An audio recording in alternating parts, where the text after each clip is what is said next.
გაწყენილი როდის მე? ხანდახან კი. ხანდახან მეჩხუბები. გეჩხუბები ჩემს ერთად. მეჩხუბები. რომ არ მუშაობ. რად მიყურებ ეგრე დაღონებული, ჩემი სახე ნუ თუ ვეღარ გიცვნია, ნუ თუ შენც კი დაგავიწყდი ძვირფასო, შენს თვალებში რამდენჯერ მიკოცნია. კი განაცვალ, იყო. ძალიან მიყვარდა და სიყვარული მაწერინებდა თორემ. ყველაფერი მოსაგონარია, მოსაგონარი დარჩება. დავბერდით, თკბილად, რაც დაგჩენია თკბილად გევიაროთ, ერთმანეთს არ ვაწყენებთ. ეს ვენეციაში, რომ მიყვირე ვისაკატავებდი უყურე. ამ ქალს აქ რა უნდოდა? მოყვა და. მოყვა.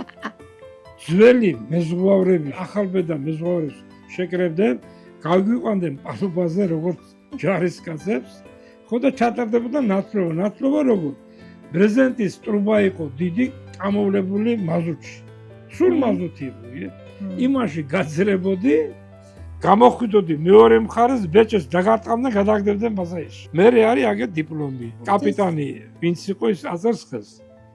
იყავენ ნაღდი მარიაკი მაშინ. შენ უფრო შედარებით ცივი ქარი ქროდა მაგრამ მაშინ ჩემთან იყავ სულან სიმღერა არ უყვარს ვერ ვამღერებდი გულის ტკივილი ცეკვაზე გავწმევდი ქორწილში ან სადმე მიცეკვოთ ერთად ცეკვა არ ვიცი ისე დავბერდით 50 წელი ერთად ვართ. ერთი დღე არ დამიდევია იმ ყურადღებოთ და ერთი წუთი გაბუტილი არ ყოფილ ვართ. თავარი ერთმანეთის გაგება, ერთმანეთის დაჯერება. ზოგი იტყვის რავა ქალის შპით გევილი, უნდა გაიარო. კაცის შპითაც უნდა გაიარო. ოჯახის აშენება რა არის? ან მამაკაცი უნდა იყოს აქტიური, ან მანდილოსავი. ორივე თუ ერთნაირი ხარ, თათ უკეთესი ხარ. ერთად შრომობ, ერთად ყვირით. მე მეუბნები, მოისმენა, მან ნუ აკეთებ, არ გინდა დაჯექი რომ მეც დავждე. უკამათო ოჯახი არ არსებობს. არ დამეტრება ხო ახალგაზრდებმა რომ ოჯახში კამათი არ გვაქვს. კამათი კი, მაგრამ ის არ უნდა იყოს გააბრაზება. წეჩხუბე იგივე შერიგდება. მომეფერება გადამისვამს ხელს ასე თვითონ შემჭრის თმას. რატო არ? რატო არ გოვლემოზე?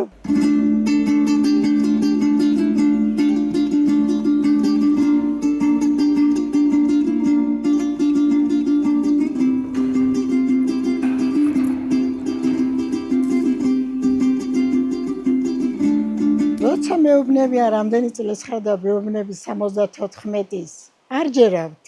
დამსახურება არის ოჯახის ნაკლები ნევროლობით ცხოვრებაში.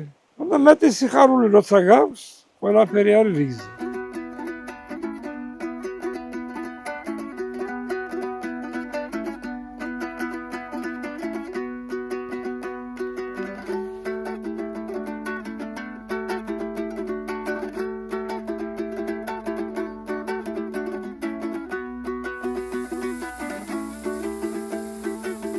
დავდიოდით ჩემ დასთან თხილნარში. დედაჩემს აქონდა იქ რაღაცები, გასაყიდო. შევხვდით ბედმა, გაგვიღიმა, კინოამ 2 წელი ვაწვალებდა მისი შობელი. მამაჩემ აუთხარ რომ ბინას ეყიდი, შვილს მოგცე, მისი არაო, გასაღებს მომიტან. მასხროვით. მაიც იმ ფიცრულ სახში წამევიყვანე. 6 წელი იმ ფიცრულ სახში ვიცხოვრეთ ერთად. ესე იგი მესამე შემეძინა ახალგაკეთებულ სახში. მაგრამ ავაშენეთ ერთად, ერთ წელიწადზე.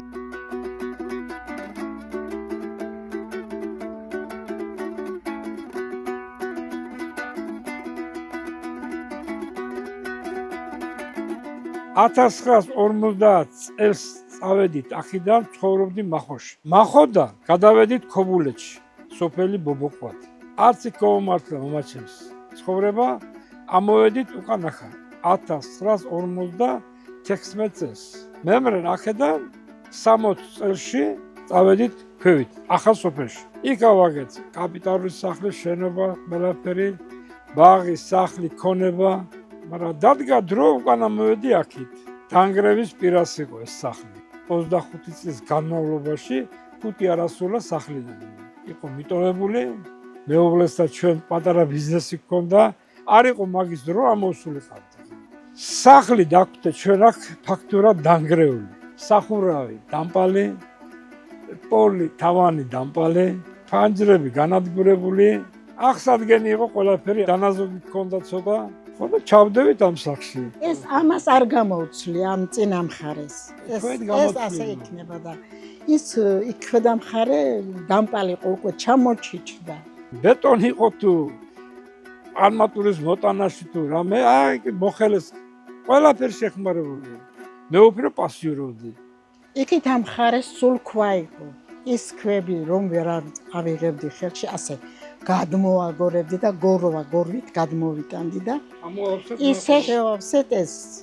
სანამ ვიქნებით მე და ჩემი მეუღლე ცოცხლები არ მივატოვებ. ფუტი ადინდება.